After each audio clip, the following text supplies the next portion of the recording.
Hello friends and countrymen, and of course you pesky little USA and Welsh fans. I know you're watching.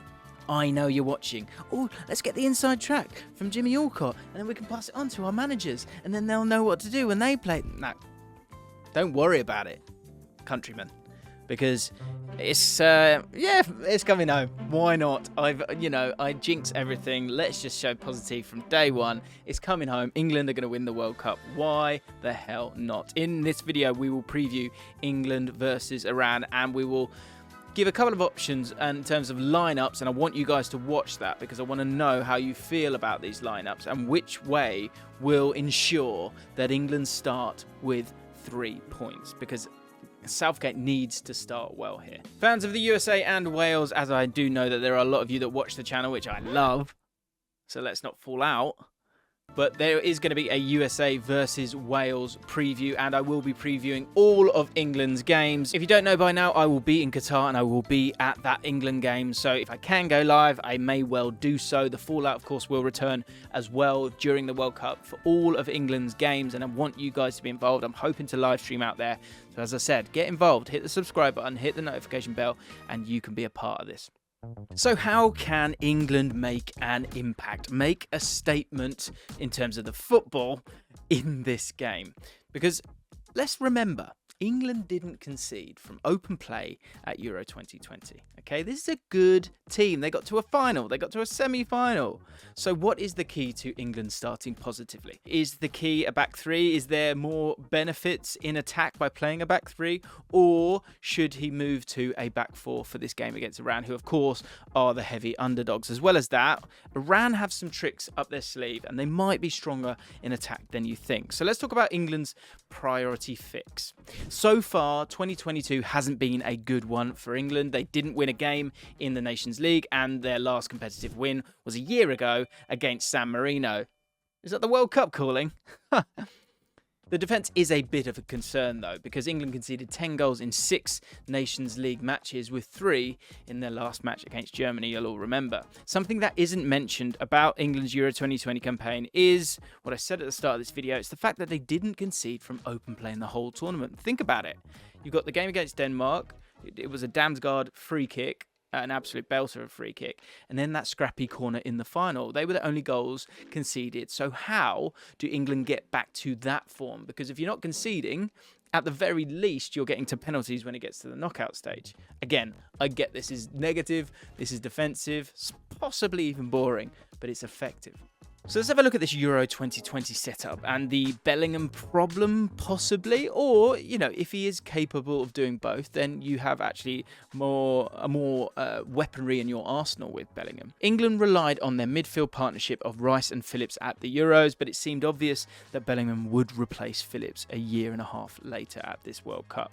If we want to set up, then there are some problems getting him in the team. In fact, the problems stem from Bellingham almost being a little bit too good and trying to create a starting 11 which allows him the freedom to move up the pitch where he likes. If you think back to Euro 2020, Rice and Phillips were able to sit in front of a back four. You know, it looked like a 3, but often it was a 4. And against Denmark, they made a combined total of 5 interceptions and 4 successful tackles. They were disciplined in their defensive positioning, so it meant the forwards and fullbacks had a strong foundation to rely on. That's where the problem arises, because Bellingham can't be used as a solely defensive player to sit back. He has the most touches in the attacking penalty area for Borussia Dortmund with 49 this season, and the most passes into the penalty area with 22. So it's a waste to use a talent like that just to sort of stop the opposition with that defensive block, that defensive square that you can see.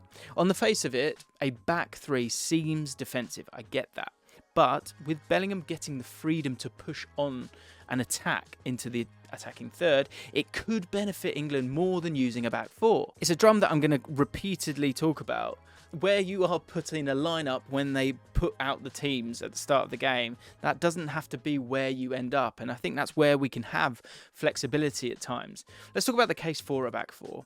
With that being said, the back 4 seems like the preferred formation to attack against a low block because you have more attacking players inside. In this formation, you never know. It might be one where Bellingham doesn't actually even play, or he is in a slightly more restricted role, or he goes with Rice and Phillips and plays someone a little bit more risque. Maybe the man, the myth, James Maddison, because if you played Rice and Phillips and you played that block in that formation, it gives Southgate the opportunity to start a high-risk, high-reward player. Maddison would be the player to give that to England, and he has the attributes needed against this kind of opposition, and importantly, the form. Southgate, in his press conference, said that the reason why he likes Maddison is because he finds those pockets of space, he plays forward, his set-piece delivery is outstanding, and he can score goals from distance against low block defences. This is again a very smart and I think humble decision from Southgate, who obviously hasn't used Maddison up until now, but he's not blighted by bias, I don't think, and that's why Maddison is in the side at this moment in time, because he feels like he needs something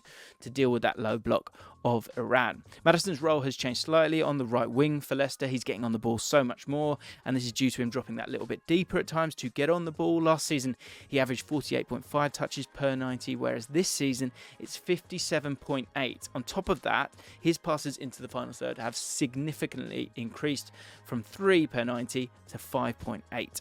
For Leicester, he's playing longer passes to create chances, but from Southgate's comments, we can suggest that Maddison will help break down a low block to receive the ball in tight spaces, turn and play forward to create chances, or shoot from distance and shoot quickly. I think that's a great thing that Maddison has. In terms of his passes received this season, they're at the same kind of level, and that's kind of down to, the team that he's playing for and their kind of inability at times to get the ball to him. But you do know that he's someone who's so confident in those spaces and lethal from distance. Let's turn our attention to Iran, as there are some really interesting talking points surrounding them. Most of all, their managerial situation, as Carlos Queiroz isn't the manager who got Iran to this stage. That actually was Dragan Skocic. He qualified Iran for the World Cup and he won 15 of 18 matches as manager, but was sacked on September the 7th after 2 losses in their last 3. Seems a bit harsh. But anyway, the Iranian board clearly didn't think he could make a competitive team in the World Cup. So Carlos Queiroz, who was Egypt's manager during AFCON, you will remember, was appointed. The decision looks so good so far, as they've played 3 matches and conceded just 1 goal, which was an own goal, and most impressively, they were actually able to beat Uruguay, which had a team consisting of Suarez, Nunez, Bentancur and Valverde in there. In terms of the key player for Iran, it's going to be Mehdi Taremi. In a previous video, we spoke about him as one of the ones to watch. We did one for every World Cup team, so go check out that video when you get a chance. Taremi was my selection for Iran due to his massive goal threat. You'll know him from Porto, of course, where he plays up front. He's got 5 goals in 5 Champions League matches, making it 13 goals and 8 assists in all competitions so far for Taremi. Against Atletico Madrid, he had 4 key passes, 2 big chances created, 5 shots in total with 3 on target, and grabbed himself a goal. He's a really high quality player for Iran, and this is the player England should worry about, because when you think of the lineup, the other question mark it then leads to is an area where if you pick Trent or you pick Trippier, often people focus on Trent and how you can kind of hurt them down that right-hand side. Taremi will most likely play on that left-hand side because you've got Azmoun.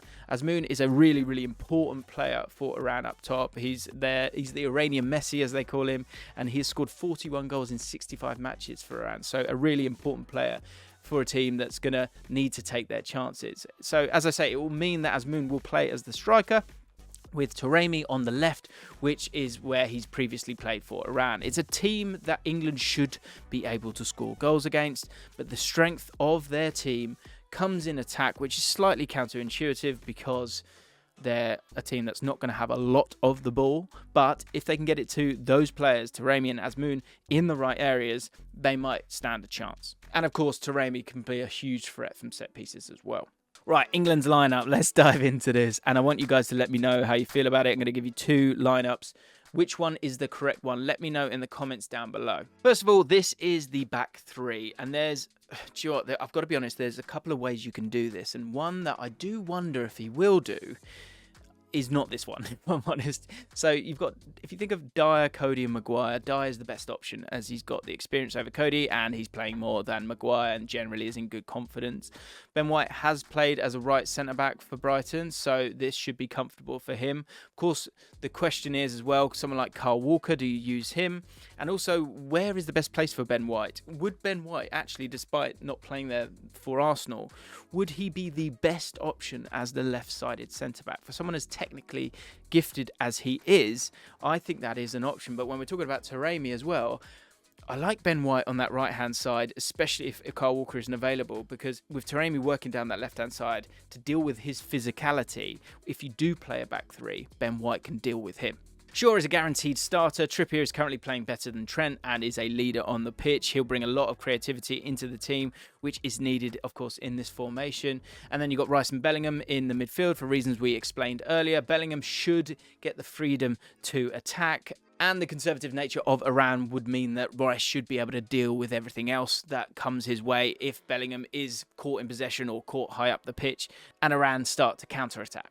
Sterling and Kane is Southgate's trustworthy partnership to score goals, while Saka, he's in the team here for his ability to run at defenders.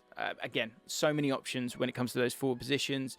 You could play Foden on that right-hand side, of course. He's done that as well. You could play Sterling on that right-hand side, which is something I like to see as well. You see that from my England 11. But these are options that Southgate has and why we have a chance of winning this World Cup, because we do have strength and depth in those attacking areas. So that's a back three. Let's talk about a back four. Alternatively, this is what Southgate could do if he wants to go with that back four, which would be that little bit more positive. And if Southgate's comments are anything to go by, then Maddison could play centrally, and this would also allow Foden to play on the right, which is where he usually plays for England. Again, options are plenty. You might want Grealish in that central position. You might want Foden in that central position as well. The one thing that I think would be crucial if you play a back four is to play Kieran Trippier, because I like the idea of him and Sterling or Foden on that right-hand side, a bit like Almiron for Newcastle. You've got someone steady there in Trippier. The left-hand side is the area that Iran will look to focus on with Taremi, and someone like Trippier, who's safe and sound defensively but great with the ball as well and able to play the ball quickly, will be of huge use. Right, prediction time. And come on, Kay, hey, come on.